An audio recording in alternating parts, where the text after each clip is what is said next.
Welcome to episode 2 of the Weesports Quarantine Chronicles. My name is Lucas Weiss, reporting live from my study, and I'm joined today by the managing editor of 49 Sport.net, and he is a USports dude through and through, Benjamin Steiner. Ben, welcome to the Weesports Quarantine Chronicles. Thanks so much for having me, and any time that I get the chance to talk to USports, I'll take it easily. And Ben, last week was a busy week in USports, and we saw the stunning announcement of the men's hockey program and the women's hockey program at the University of Lethbridge shutting down. Ben, what were your thoughts when you heard this announcement? Well, it absolutely shocked me, the shutdown of the Lethbridge Pronghorns hockey program. I woke up a bit later that day and didn't see it until about 2 hours after the news came out. And I think it shocked me as much as it shocked a lot of the players and coaches involved in the program, because they didn't know before that morning either. It's a scary fact because you don't know what the provincial cuts are going to be to other universities around the country and whether we're going to see any USports programs other than the Lethbridge Pronghorns shut down.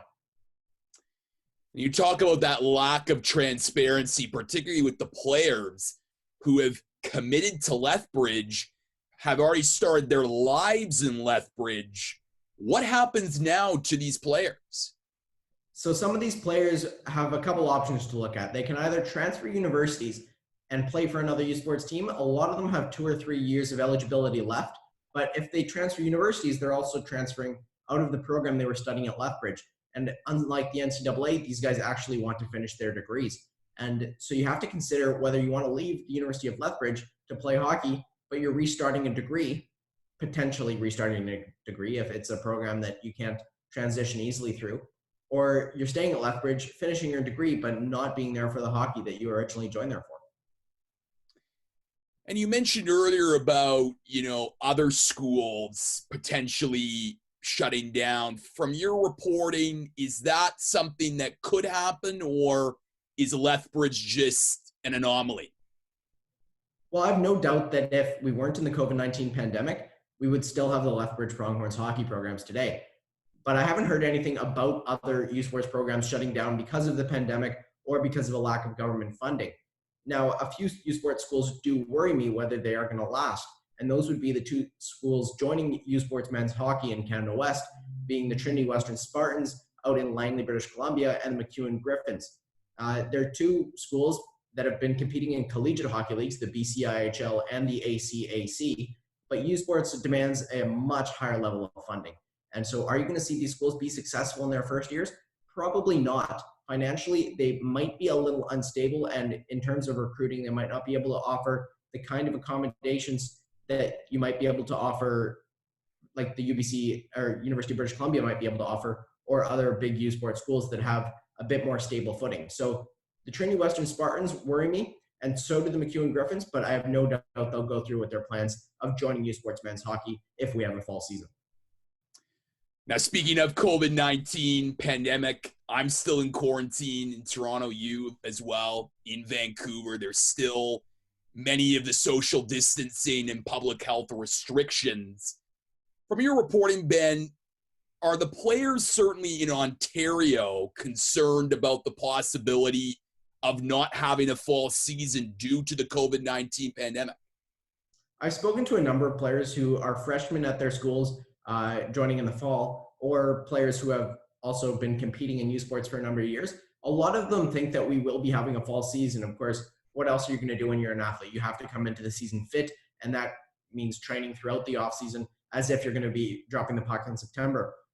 Kyle Ballers is one of those players that comes to mind. I had an exchange with him a few weeks ago. He's coming from the Brantford 99ers in the OJHL, which you're familiar with, and he doesn't know if he's going to be playing USports hockey. He's planning to. He's preparing as if he will, but he doesn't know. You have to look at some of the higher-ranking officials in USports as well. You take a look at the SIDs, the sports information directors at each university, and the 2 or 3 that I've spoken to, they're unsure, and a lot of them are not feeling too positive about the fact of possibly having to postpone a fall season. Let's shift gears to you. And anyone who follows you on Twitter knows you are a passionate reporter when it comes to USports. How did you get involved in covering USports, Ben? So it actually all started in a bar on Yonge Street with two friends that I had, and we wanted to find something that could kind of create our niche in the sporting market, sports media market in Toronto, as well as across Canada. And so we figured, okay, there's USports. It's not really being covered. CUSN had a thing a couple of years ago. They created something great, and a bunch of their guys have gone on to careers in sport media. So why can't we provide USports with the storytelling that they don't have anymore because of the shutdown of CUSN? Of course, it's not really a shutdown of CUSN. It's more everyone graduated and moved on to bigger and better things. But it left a hole in the Canadian sports storytelling market that we decided that we could fill with 49. And Ben, you covered a lot of memorable moments last year in the U Sports season. Describe your process when it comes to reporting and covering a memorable U Sports game. Well, first of all, I want to capture the emotions of everyone. It comes down to the emotions of the athletes and the physical elements that they're putting into the games and the reward that they're feeling after a win or even a loss. There's happiness, there's tears, there's everything involved in a final that you want to capture, whether it's in a story, pictures, a broadcast. And so I think back to the soccer championships at the University of Montreal just in the fall, back in November. And what comes to mind is the passion that I saw from the Trois-Rivières supporters. They had smoke bombs, that they were out in numbers, and they were loud. There was passion from the fans, something you don't always see in U Sports. And I got to go on the field once UQTR won the final against the home Montreal Carabins. And you had the Carabins on one side of the half line crying, and on the other side of the half line, you had just pure joy, jumping around, singing, screaming in happiness from the UQTR Patriots. And they were just so happy. And I think it's that divide. And in that game, there was a literal divide down the half line, crying and joy. And that's something that I think that's what the story is when it comes to sports. You speak of those emotions and how U Sports can mean so much to so many people. It signed a recent broadcast deal with CBC, but unfortunately for university sports here in Canada, it still feels very niche. How do you think U Sports can move into the Canadian sports mainstream? Well, you've asked the age-old question when it comes to U Sports, especially since the rebrand from CIS to U Sports. That helped that rebrand in a few ways in bringing it a more recognizable figure. But I think the key to having people follow U Sports is still somehow, some way, getting it on cable television. The Vanier Cup was on cable television this year, as it usually is.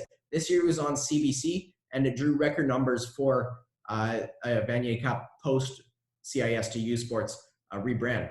And so whether it's getting the hockey, even a Saturday night game, or even playing it on Wednesdays when you don't really have hockey on.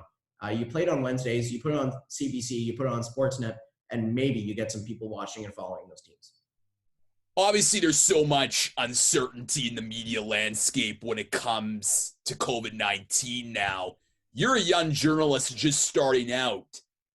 How important is it for you to establish a brand, but doing so covering such a niche event like U Sports? I think one way to do so is you have to bring it to the people who are involved with these sports, and that is university students. We have to find a way to have it somewhat involved in university culture, university students. And so I've built a brand up through reporting on university sports, and I've tried to find ways to bring it to students. And so that's having a large social media presence rather than just a blog. I think that's something that people really know in the sports industry is you have to have a large social media presence, but I make sure to put it on the avenues and social media platforms that my friends and university students are constantly on. So that's why Instagram and Twitter are two of the biggest platforms that we use. Ben Steiner, he is the managing editor of 49 Sportnet. He is a U Sports dude. Follow him on Twitter for all of your U Sports content. Ben, thank you so much for joining us on the Weesports Quarantine Chronicles. Thanks for having me. And anytime you want to talk to U Sports, I'm only a text away.